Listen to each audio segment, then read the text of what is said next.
Help is on the way for some of Josephine County's most troubled youth. Today, the nonprofit Kairos celebrates the expansion of their campus, which serves kids with severe mental health challenges. Newswatch 12's Justin Bork is live in Grants Pass with more on the $4.5 million investment that Kairos says will keep troubled youth safe and off the streets.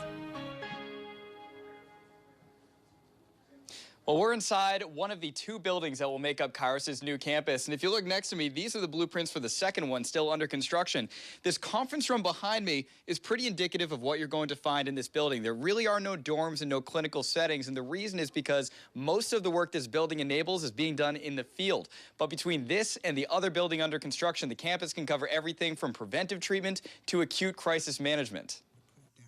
5 years ago, Sandy Heine watched as her adopted daughter suffered a psychotic episode. It was difficult for her to speak. It was difficult for her to think. It was terrifying. It was terrifying. After a stint in the hospital, it was Kairos that eventually helped her recover. Now, Heine works for the agency, sharing her experience with kids going through the same thing. It's lived experience. And there's a lot to say for lived experience. Sandy's work is one part of a larger expansion to the services Kairos offers. This building, which houses their treatment foster care program, is the first step. These staff work in the community predominantly.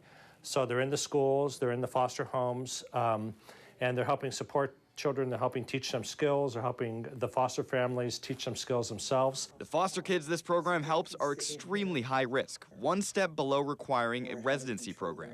Across the street, a still unfinished building will go further along the spectrum, offering immediate crisis care for kids mid-episode. The kids become very dysregulated, they become suicidal or highly aggressive, and they end up in emergency rooms, and emergency rooms aren't equipped to respond to those needs. Something Heine experienced on her own. Now, thanks to the new campus, they're taking the same prevention and crisis management that got her daughter back on her feet and providing it to more kids in the community.